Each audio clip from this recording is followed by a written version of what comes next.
In 1941, 20 years after he had produced that first recognizable image, Baird set out to tell his own story. A heart attack had interrupted his work.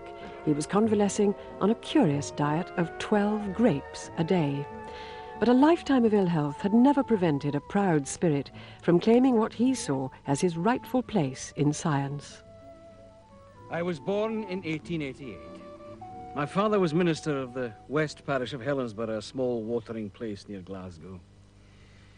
Among those who came to his church was Miss Jessie Ingalls, of a wealthy shipbuilding family who looked rather askance at the struggling clergyman when he proposed marriage. The opposition, however, was overcome, and Miss Ingalls became Mrs. Baird. The union produced 4 children. The youngest was John, who was sickly, but with a lively intellect. I was a very imaginative boy, and retain a memory of an episode which haunted me. One Sunday, when I was very small, I was left at home when the family went to church. I was standing in the window. The house was very quiet. Suddenly, an aged man tottered round the corner of the house and looked up at me. I was terrified and jumped back in horror. A strange idea took root in my mind, that the old man was myself, grown old. Sometimes I wonder if one day I will look up and see, looking from the dining room window, a horrified little boy.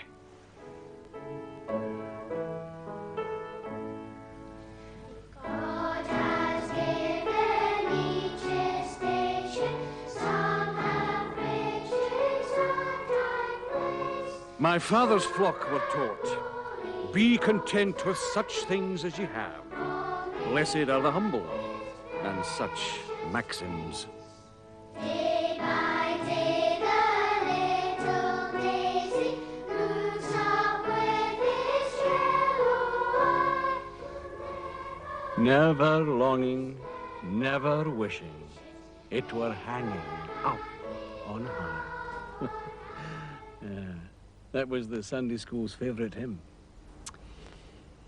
In my father's time, the working man's son was not stimulated and goaded into efforts to better himself. Modern education instilling ambition in the young may do good in some cases, but in the majority leads to discontent and unhappiness.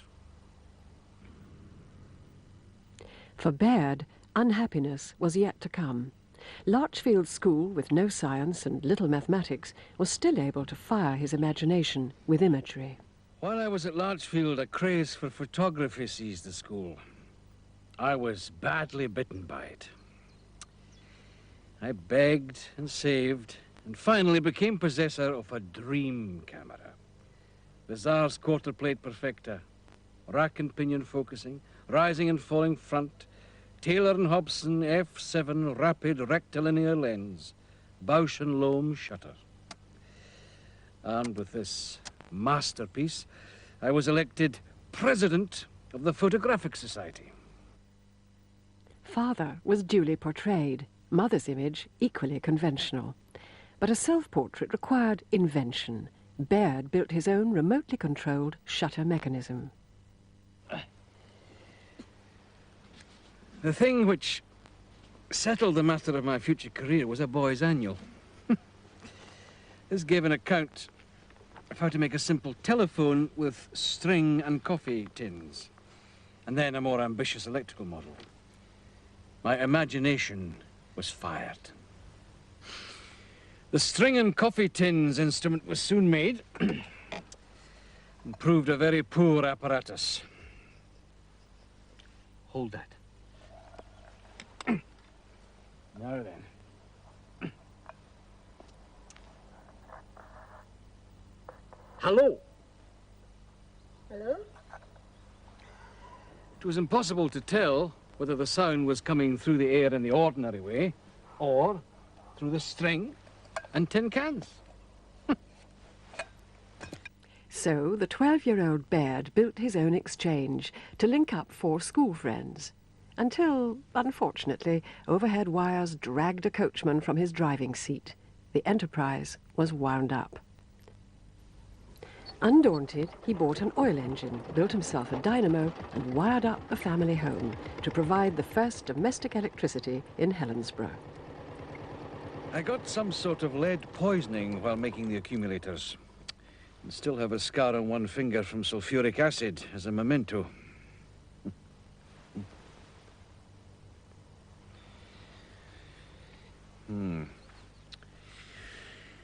It was about this time that the idea of producing television first occurred to me.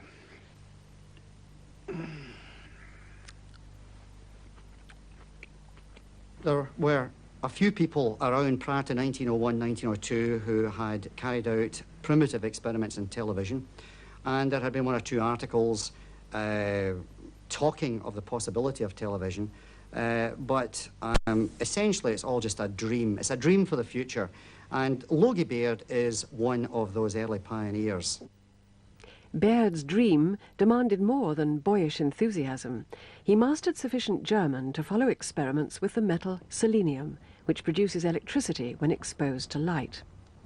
In the Baird family kitchen, he tried to reproduce this experiment, but it proved to be one of his earliest disappointments. I did learn one thing. The current from selenium was infinitesimally small. Before anything could be done, some means of amplifying this must be found. I could get nothing sufficiently sensitive. I mean, how many people do you know, 10 to 12-year-old, that are going around lighting their father's house with electricity, let alone the first, in this case in Helensburgh, to do it? The selenium cell experiment, you're probably talking about maybe 3 or 4 people that he's read about prior to 1901, 1902 who have been working in this field. So again, it all boils down to the signs of a budding genius. At Glasgow's Royal College of Science and Technology, Baird's 3-year course was stretched by illness to 5, and his impatience with formal education was magnified by a more personal resentment. On his first day, a fellow student sneered at Baird's unmannered intensity. That young man was John Reith. Reith did not distinguish himself in his examinations. He was worse than I was without the excuse of ill health. But had marks been given for personality and for moving in exclusive circles, superlatively valuable in the business of getting on, Reith would undoubtedly have topped the examination list. Indignation grew as Baird acquired personal experience of Edwardian industry's misuse of the benefits of science. What a wave of resentment and anger comes over me, even now, when I think of the awful conditions of work in those Glasgow factories. The sodden gloom, the bitter, bleak cold, the slave-driven workers cooped in a vile atmosphere with the incessant roar and clatter of machinery from 6 in the morning to 6 at night, and then home to lodgings surrounded by sordid squalor. War, a greater obscenity, and for Baird a further frustration. He was classified unfit for military service. But the power stations needed newly qualified engineers. Some of Baird's war effort was characteristically eccentric. The source of heat and light could be harnessed to produce diamonds, so he hooked up a substation to a carbon rod experiment and blacked out the town of Rutherglen. If I had remained traveling along the straight road of an engineering career, I would either have been dead by now, or a hopeless, broken-spirited object. To break my career seemed to those about me the act of an irresponsible madman. But if the choice was between hopeless slavery and madness, I preferred madness. There seemed no middle course. Having decided to be a madman, the enterprise I finally decided upon was the Baird undersock. Under? Sock.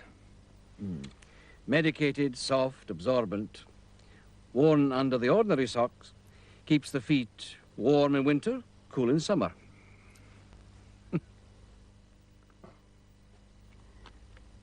I got 6 dozen specially made unbleached half-hose. Then I sprinkled these with borax and put them in large envelopes printed with the Baird undersock. and containing a pamphlet describing their advantages, and containing testimonials. I sent a squad of women round with sandwich boards. They were news, and photographs of them appeared in papers with the captions, "First Sandwich Women in Glasgow," and "New Occupation for Ladies." It was first-class publicity.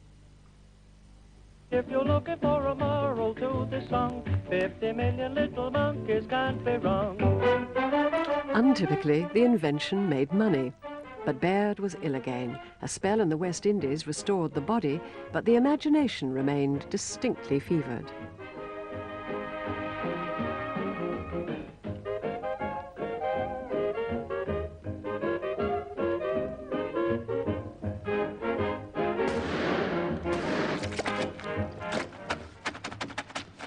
Soap is an essential ingredient of any tale of television.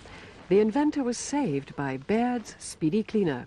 Back in London, he set about restoring his fortunes.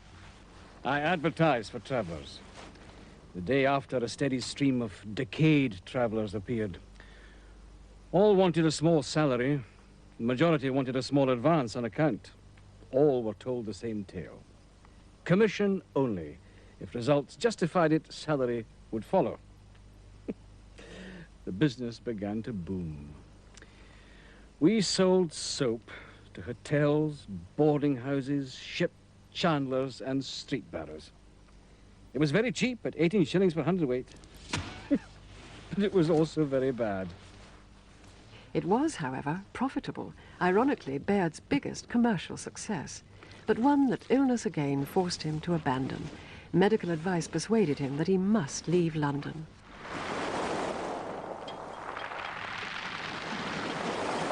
He chose to move to the south coast, to the quiet of Hastings, where he could exercise mind and body without distraction, persuaded that any recovery could be no more than temporary. The sea air was not to cure the 34-year-old Baird, but it did help to rekindle ambition. My funds were getting low. What was to be done? I must invent something. I went for a long walk over the cliffs to Fairlight Glen. And my mind went back to my early work on television. My difficulty then had been a means of amplifying the infinitesimally small current from the selenium cell. Such an amplifier was now available. Why not try again? The more I thought of it, the easier it seemed. I thought out a complete system and returned filled with an influx of new life.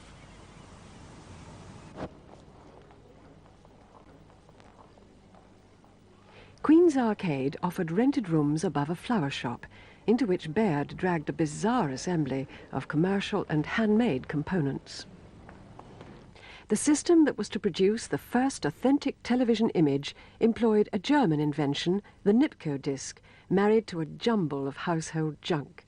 The workforce was, perhaps, stranger still. He wanted a base for the television. I told him, well, I'd seen some wood along Queen's Road, of the big planks, and I didn't know at the time it was an undertaker's, and he went along there and got a piece of wood about an inch thick and quite large for the base, and that was a piece of wood from the coffin, actually. Loxdale, the Boy Scout, was 13. Another of Baird's recruits was a schoolmaster who was fascinated by radio. It was Victor Mills who solved the recurring problem of the selenium cell. Victor Mills told him it was far too big because the noise-to-signal ratio, which I didn't understand at the time, was too high, and therefore he finished up one with about the size of a shilling. We got quite a good picture, and the first picture that was ever televised was Victor Mills accidentally putting his hand in front of the scanner, and you could see his fingers. The Boy Scout, meanwhile, had cut out a cross from cardboard. It became television picture number 2.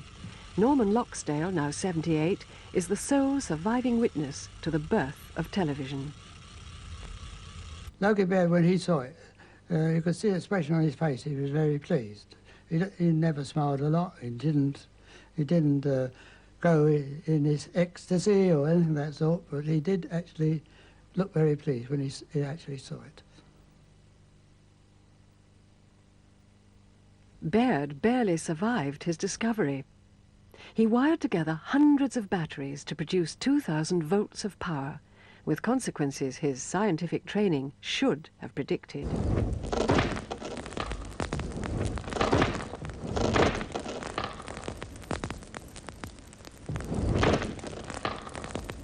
I received the full force of the 2,000 volts through my two hands. It was amply sufficient to cause death, but I was lucky. For a few seconds, I was twisted into a knot in helpless agony, and then, fortunately, fell over backwards, breaking the circuit and saving my life. But I will never forget the agony of those few seconds. Electrocution must be a terrible death. I was helping him all the next day, tidying up there. It was quite a mess. Lucky it didn't hurt anybody. No one was there, only him at the time. He didn't hurt anybody. He got the marching orders from the landlord after that. Baird marched on London to set up in Soho, preaching the gospel of television to a society still coming to terms with radio. With the blind conviction of the evangelist, he set out to convert the high priests of commercial wireless to his creed. Mr. Gray, the general manager of the Marconi Company, had once lived next door to us in Helensburgh.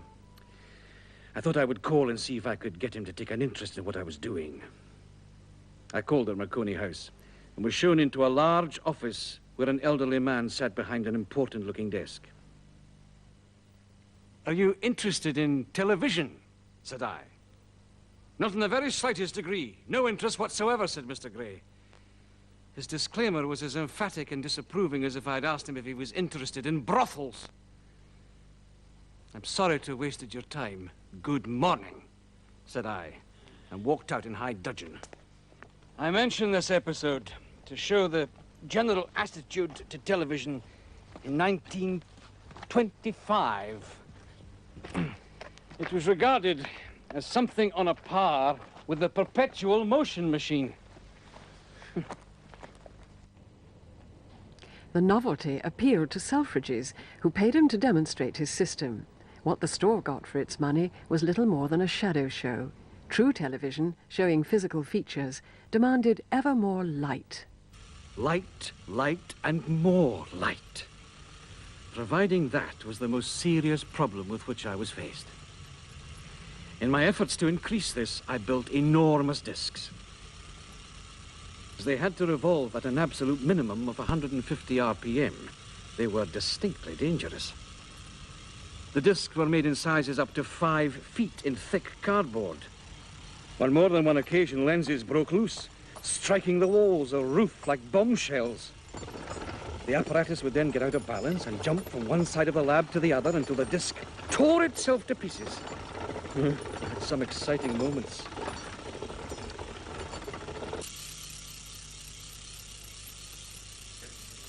Funds were going. The situation was becoming desperate. When at last, one Friday in the first week of October 1925, everything functioned properly. The image of the dummy's head formed itself on the screen with what appeared to me an almost unbelievable clarity. I had got it! I ran to Mr. Cross's office and seized by the arm his office boy, William Tainton, hauled him upstairs and put him in front of the transmitter. I then went to the receiver, only to find the screen a blank. "You've moved, look, there, right?" William did not like the lights and whirling discs and had withdrawn out of range. I gave him 2 and 6pence and pushed his head into position. This time on the screen, I saw the flickering but clearly recognizable image of William's face. The first face seen on television. And he had to be bribed with 2 and 6pence for the privilege of achieving this distinction. Television had been achieved. But how to convince the skeptical, hidebound, select and exclusive scientific world? Would they admit that a wretched nonentity had done something which many of them stated was impossible? In January 1926, the Nonentities workshop in Soho staged a demonstration for members of the Royal Institution. They did admit that Baird had done something. Reaction ranged from the diplomatically dubious to scientific acceptance. Baird has got it. The rest is merely a matter of LSD. The City of London was more readily persuaded that a man who could trade in socks and soap could succeed in the marketplace with the world's only working television system.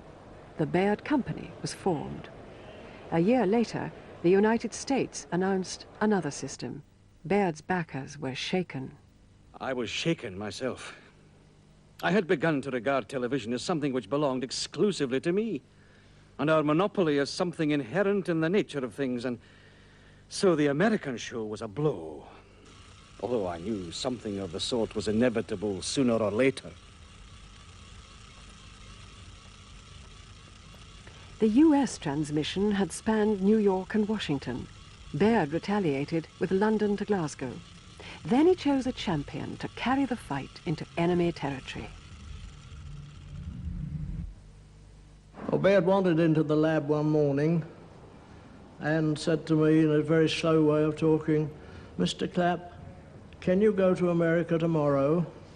Well, when I tell you I had to build the televisor to take with me, book a passage and make all arrangements, I think I did fairly well to go in a week's time. In a house outside New York, Clapp stood by to receive pictures from London. For a long time, of course, we merely got sort of squiggles and goodness knows what on the screen, but eventually we did see a face. You could just see the face moving, that's all, because we only just had a face and shoulders. Head and bare shoulder, just really the face. And we could see movement, that's all. It was enough to convince the United States Baird television had become international. I was now a celebrity, but instead of using this to get into the right circle, I turned down all sorts of invitations and continued to shuffle around in the lab in a state of dirt and dishevelment, absorbed in my bits and pieces.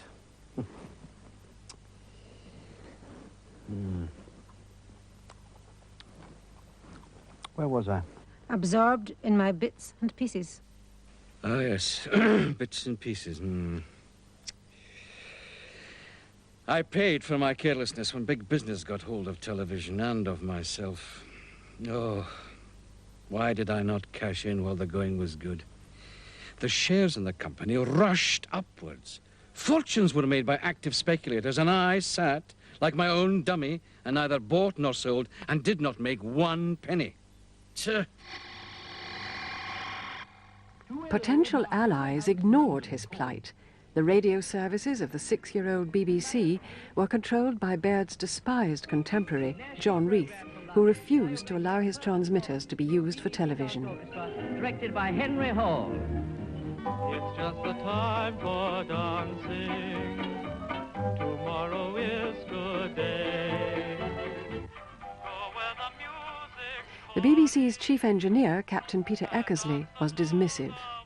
I think that to take up so much ether in the broadcasting band simply to give the small picture of the head and shoulders of a man to people who can afford £40 sets is rather ridiculous. In my opinion, it's the end of their development, not the beginning.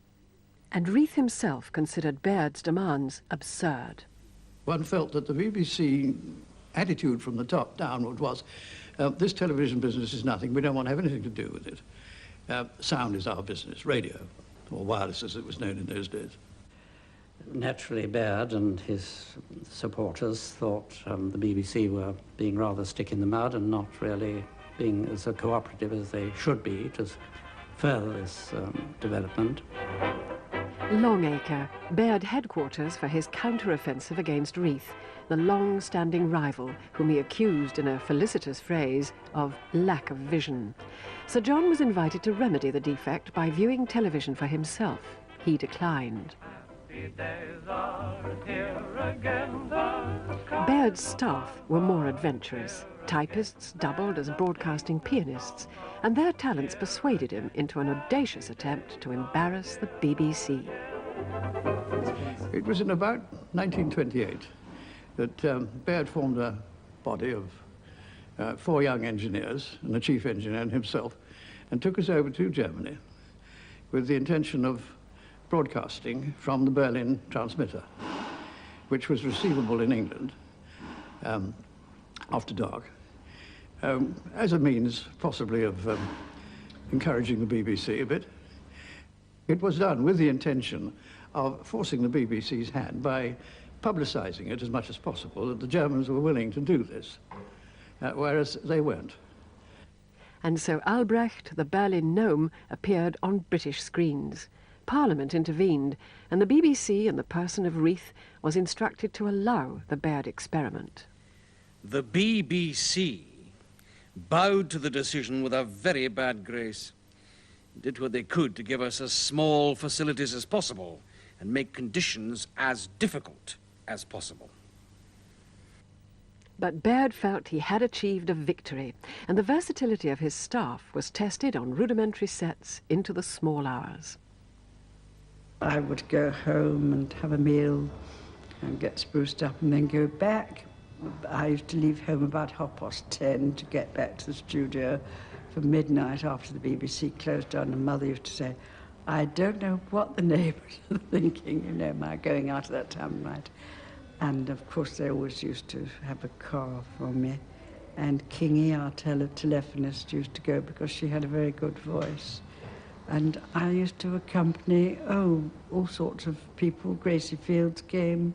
We were all having a lovely time there. It was great fun doing television with Baird. There were many things to do, many experiments to get on with, quite apart from broadcasting. And we were having trips around the world, demonstrating television and so on. The experiments included Phonovision, television recorded on wax discs. 1928 also produced the first colour system and television in 3D.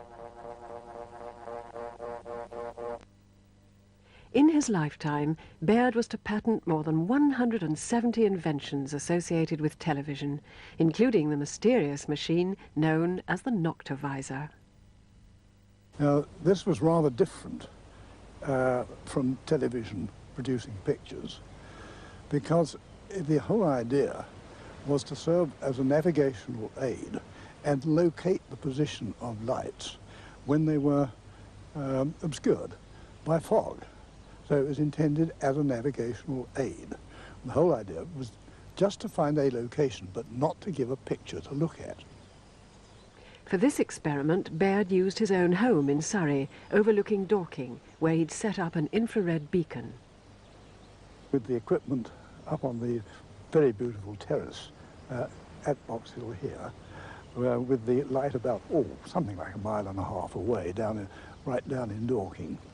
By turning the equipment round in different directions and up and down, the precise location of the light could be found, because a little red dot appeared on the screen. He tried all these different things. They took time and energy and effort, and most of them at the time didn't lead anywhere at all, except to get him publicity. But even that publicity was not necessarily entirely favourable. But he was not to know that at the time. He thought that any publicity was probably good.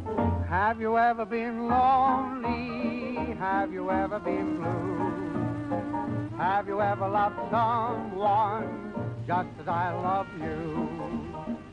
This was 1931, and Baird's celebrity produced a comfortable return from sales of his latest televisor. Relative success blunted the edge of his obsessive nature sufficiently for him to become aware of a gap in his emotional life. Margaret Albu was destined to fill it.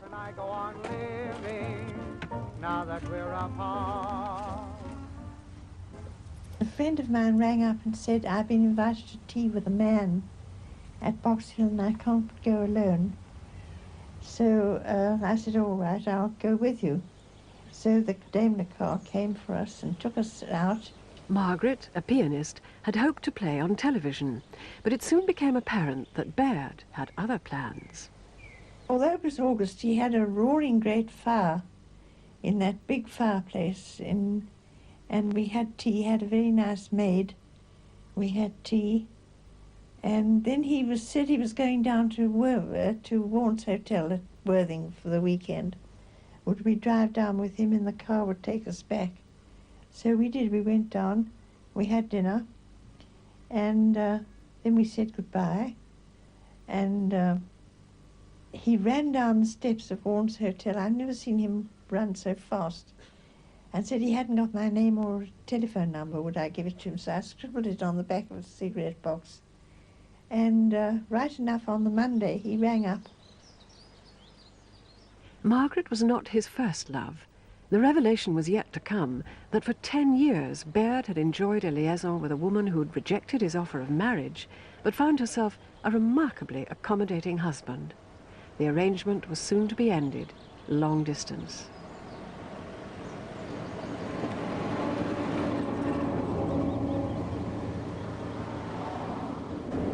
Baird's pursuit of Margaret was interrupted by business.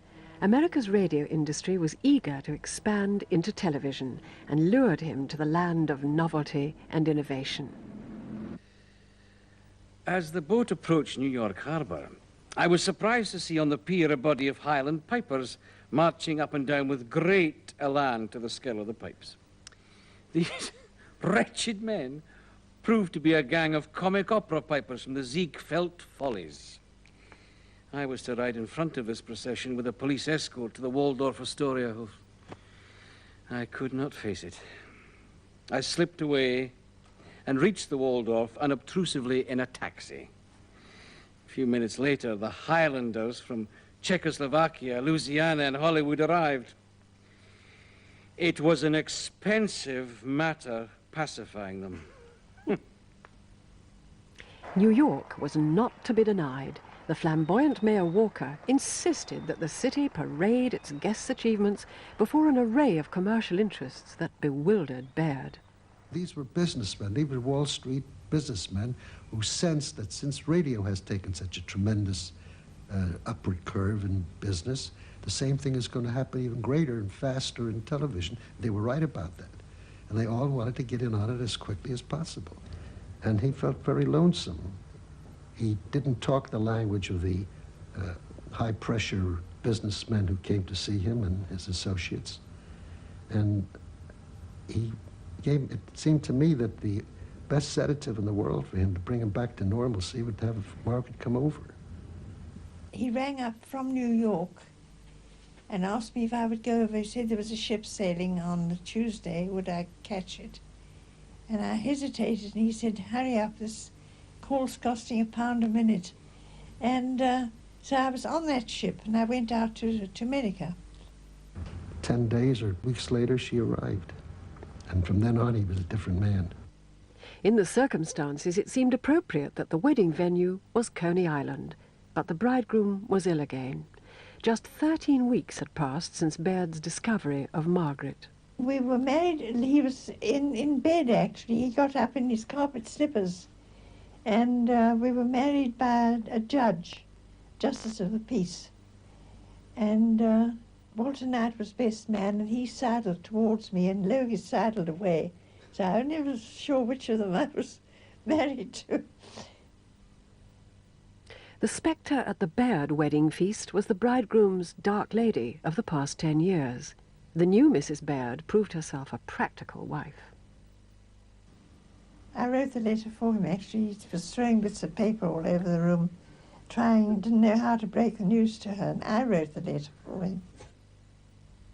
Rejection rebounded. America's affection for Baird did not extend to the business community. There was no question about it.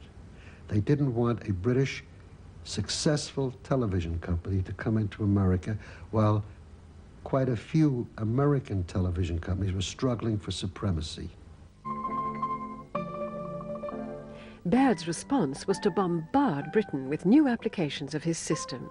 Outsized screens carried transmissions from his Longacre studios to theatre audiences, who far outnumbered the home market for television.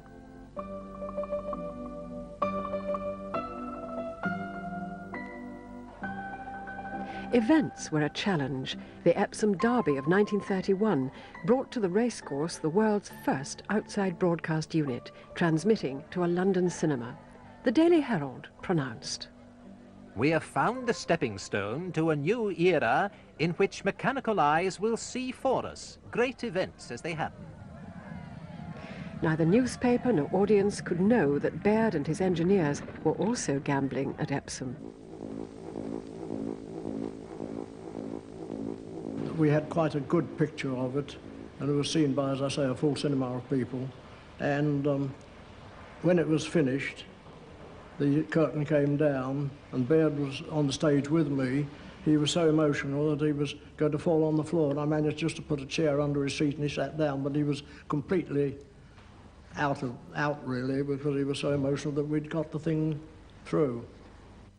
His nerve was tested further as city speculators moved out of television. The Baird company changed hands in a £15,000 deal. Out of this, I finally got £3,000. Although at one time my holding was worth nearly £250,000. If an inventor reads this book, let him by this be admonished to do what Alexander Graham Bell did and sell at once for cash. Inventors are no match for financiers where stocks and shares are concerned, and will, if they hold on, find that the financiers have the cash and they have the paper.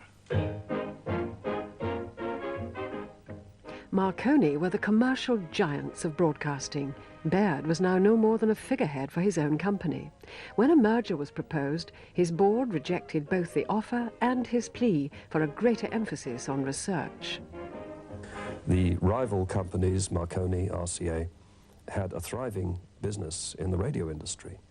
They could easily put aside a few £100,000 to do research on television, and they could assemble large teams of people. In the Baird company, there was my father. There were a handful of extremely able and dedicated technicians, but the resources were nothing like what was available to the other companies. Marconi and EMI confirmed that diagnosis. Their joint efforts were to produce what we now recognise as electronic television. But a government inquiry couldn't decide if this was the appropriate system for Britain, and Marconi were invited to compete directly against Baird's mechanical apparatus, proven in practice but cumbersome by comparison. The BBC's new high-definition service provided the trial ground, 2 sets of cameras registering sweetness, light, and a bitter rivalry. A mighty maze of mystic magic rays is all about us in the blue, and in sight and sound they trace living pictures out of space to bring a new wonder to you. All the notabilities in any way connected with television appeared on the platform and were televised, all except Mr. Baird, who was not invited, but sat in considerable disgust in the body of the hall among the rank and file. Thus is pioneer work recognized. This little episode was but another addition to the host of slights and insults given to me by the BBC. What the devil had they done for television? I said, Mr. Baird, where are you going? He said, I don't know where I'm going. He said, I haven't been invited. I just couldn't understand it. We program people, my people, are very disappointed that Baird himself didn't take part in the official opening. Conjured up in sound and sight by the magic rays of light that bring television to you. Either way, the BBC won. Baird lost. Baird just shrugged his shoulders as much to say, well, I couldn't care less. I'm doing other things. I went over and said, Mr. Baird, as a fellow Scot, I'm very disappointed to hear this. Very disappointed indeed. There's nothing we can do about it. We're in the hands of powers that be. He took it like a man, a perfect gentleman, and he knew that as far as public service was concerned, his system was finished. Electronics had proved more flexible. Now, accounts of television's origins began to take on similar characteristics. In an amazingly short time, the Marconi publicity department had established it in the public mind that Marconi invented television. The public is like a very deaf, slow-witted old gentleman and has neither the time nor the inclination to analyze fact. All that reached to its consciousness was the continual trumpeting of Marconi publicity. Marconi television, Marconi television. Poor old Marconi was dead and buried. And even when alive, he never knew one end of a television apparatus from the other. Oh, I continued to struggle. In vain. In vain, I shrieked. I was the first person in the world to see by television. The evidence is overwhelming. The Marconi megaphone merely continued its trumpeting. Marconi television, Marconi, Marconi, Marconi. And so my squeaking protests were heard no more.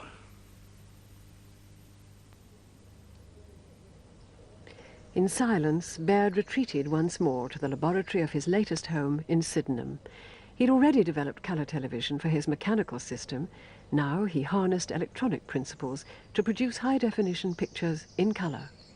I do remember being called in from the garden at our house in Sydenham, Crescentwood Road, to see colour television in his laboratory, which was in the old stables there. I wasn't terribly impressed. I wanted to get back to the garden again, you know, but it was very bright. What struck me in particular, setting aside the definition aspect, was that because the light was shining through the filters, in other words, transmitted light, the brilliance of the colour was very much greater than you would have got from fluorescent tubes as used, or fluorescent powders used in tubes as you do at the present time. The obsession resisted even the outbreak of the Second World War. Baird forged ahead alone. Public television in Britain closed down, and the BBC signed off, courtesy of an American cartoon. When war broke out, I was in the middle of some extremely interesting and, I believed, important work on colour television. And rather than see this work stopped, I continued at my own expense. I also sent my name to the authorities and expected to be approached with some sort of government work. But no such offer materialized. Baird may protest too much. Television and radar technology share principles which gave Britain's war effort a significant advantage in the air. The Baird Company's factories and research laboratories converted overnight from serving the demands of a growing leisure industry to equipping the armed services. Understandably, the Air Force talked very little of radar. Baird, not at all. One of his early patents, which was filed in December 1926, describes a system for scanning an object with radio waves and receiving the radio waves, then reconstituting this picture. And this is a very close precursor of radar. Oddly enough, he didn't publicize this very much. It's very difficult to reach a conclusion concerning Baird's war work. There are certain entries in his wartime diaries which suggest he was mixed up in some way with radar and secret signalling, and his personal assistant at that time does confirm this.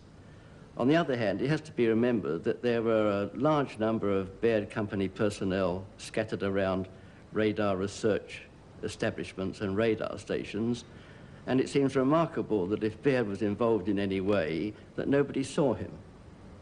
Baird did admit to wartime work on signalling by facsimile systems, but the major topic of his correspondence with government remained television. Television will be a large post-war industry, and anything done now to help it forward will assist in providing post-war employment. My view is that the broadcasting of television should start again as early as possible on a system capable of being received on pre-war receivers and with a guarantee of at least 3 years' service. Baird's submission was not entirely altruistic. While black and white television was off the air, Working almost alone, he had produced the first electronic stereoscopic full-colour system. When I was about 10, which I think would be about 1945, the family went up to London for a time, and we went into my father's studio, and I saw a demonstration of television just from one room to the next. From what I can remember, it was as good as what we have today. But the post-war BBC resumed in black and white, and without any further assistance from John Logie Baird. And here we are, after a lapse of nearly 7 years, ready to start again. And of course we're always terribly excited and thrilled that the great day has at last arrived when this station is once more ready to go on the air. Artists, cameramen, producers, scene men, and all sorts of people are here ready to make this afternoon's program. One day later, and the unforgettable historic scene in the Mall. Morning, everybody, and welcome to the Mall on this historic occasion. The contingent of the Royal Navy. Yes, we must lose pace here, because the Royal BBC Navy viewers saw this version of the parade, but a huge rival audience trooped into cinemas to watch an alternative transmission by the Baird Television Company. Its founder had organised the coverage personally, by telephone from his sickbed. The competitive spirit was intact, but illness had forced him to the coast again. His last attempt at recovery was in Bexhill. The Baird Company had arrangements with various cinemas, and the pages here for early June 1946 are full of entries in his handwriting. He didn't leave the house, he didn't travel up to London, but he was constantly on the telephone. And this continues on until June the 13th. The last entry says, "Ring post office, line to Eros." And then on the 14th, there's an entry in my mother's hand, "John died in Bexhill." And that's it. John Logie Baird, aged 57, left only enough to pay for his funeral. And a mirror on the world. In the words of Ramsay MacDonald, first Prime Minister of the television age, "What a marvellous discovery you have made. When I look at the transmission, I feel that the most wonderful miracle is being done under my eye. You have put into my room something which will never let me forget. How strange is the world, and how unknown."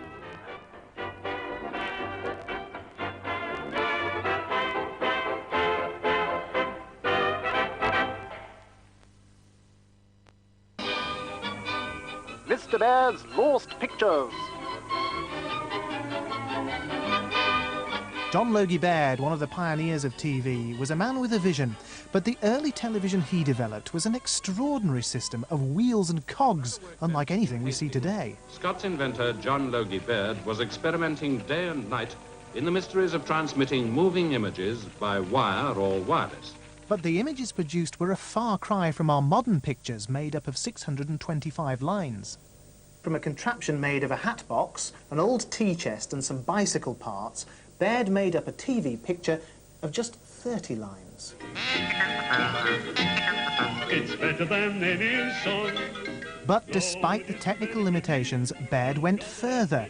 Not a lot of people know he also invented the world's first video recorder, which he called Phonovision. There was no videotape, so remarkably he found a way of recording pictures onto 78 RPM records. It's amazing to think that these discs contain TV pictures from the 1920s. But rather frustratingly, although Baird invented a machine that could record TV pictures, he never managed to make one that could play them back again. So the mind-boggling challenge for anyone wanting to discover a unique piece of TV history was, if you want to see the video, you have to design a machine to play it. Building just such a machine became a personal quest for computer specialist Don McLean. This looks like a normal 78. This is the recording from 1928. It says Baird Phonovision record on it with the date clearly marked. So let me get this right. What we're listening to is the sound of pictures. Although it looks like a normal 78, what's actually recorded on the disc is a vision signal. The records show that he actually took the discs and played them back as an audio signal. So you'd hear the sound of the video, and he would talk over it and describe roughly what was going on in the scene. That's right, Baird played this strange noise to an audience and described what the pictures would be like. Nobody can be certain precisely how Baird recorded Phonovision discs, but his studio setup must have looked something like this.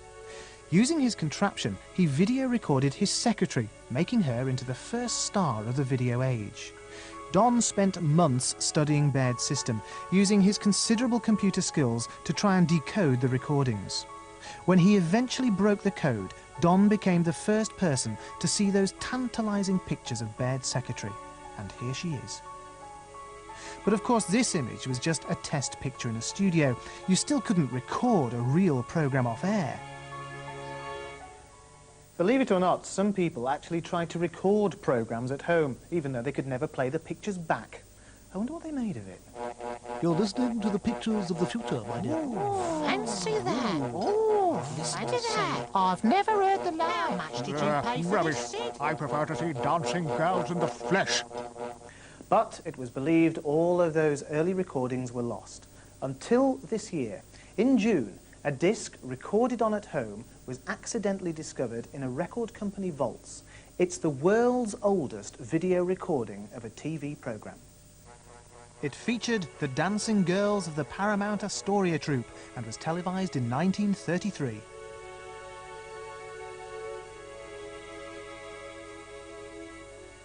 A triumph for Don. When you see the pictures, it is quite astonishing to come across such material and to be able to restore the pictures. It was like a ghost floating in space. Gosh, these really are the first recordings. These are the first recordings of television. Now, the pictures Don McLean reclaimed will be on display at the Bradford Museum of Film